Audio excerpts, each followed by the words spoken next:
So hello everyone, welcome my another mini vlog.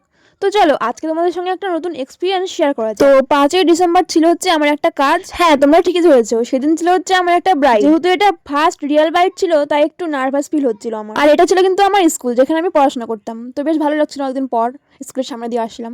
তারপরে এখানে ব্রাইডের বাড়ি চলে এসেছিলাম আমি আর পলি। তো ব্রাইডের কয়েকটা রিচুয়ালস বাকি ছিল, সেগুলো করছিল, আর আমরা এখানে সব গুছিয়ে নিচ্ছিলাম, শাড়িটা বের করে। তো ওখানে কিন্তু প্রায় আমরা 4:30টার মধ্যে পৌঁছে গেছিলাম, যেহেতু একটু তাড়াতাড়ি ছিল সাজানো। তো চলে গেছিলাম, তারপর ব্রাইড তো আসেনি, তো আমি সব গুছিয়ে নিচ্ছিলাম জিনিসগুলো। তো এখানে কিন্তু প্রায় আমাদের সবকিছু কমপ্লিট হয়ে গেছিলো রেডি করা। আর এখানে পলি আর আমি বসেছিলাম দুজন, এখনো তো ব্রাইড আসেনি। প্রায় হচ্ছে মানে 5:45টার মতো বেজে গেছিলো, তার ব্রাইড আসেনি। দেখো ঘড়িতে প্রায় 5টা বাজতে 2 মিনিট বাকি ছিল। এখন বসতে বসতে কিন্তু প্রায় 5:30টাই বেজে গেছিলো। তো এখানে কিন্তু দিদি এটা বিফোর লুক ছিল, আর এটা হচ্ছে আফটার। তো দিদি আমাকে বলেছিল যে সিম্পলের মধ্যে কোনো কিছু করে দিতে, তাই সিম্পল লুক দিয়েছিলাম। তো বেশ ভালো লাগছিল দেখতে সামনাসামনি আরও। আর এখানে 2টা পার্টি মেকআপ ছিল, এটা হচ্ছে ফার্স্টটা। তো কেমন লাগছে তোমরা অবশ্যই জানাবে আমাকে। আর তোমরা যদি সাজতে যাও অবশ্যই কিন্তু আমার সঙ্গে কন্ট্যাক্ট করতে পারো, ঠিক আছে। আর এটা তারপর নেক্সট পার্টি মেকআপ ছিল, তো এটা আফটার লুক। তো কেমন লাগছে অবশ্যই কিন্তু জানাবে, ঠিক আছে। তো তারপরে আমাদের সাজানো প্রায় কমপ্লিট, 10টা বেজে গেলো সাজাতে সাজাতে। আর এখানে কিন্তু বিয়ে প্রায় শুরু হয়ে গেছিলো। তো দেখা হবে অন্য একটি মিনি ব্লগে। Bye bye.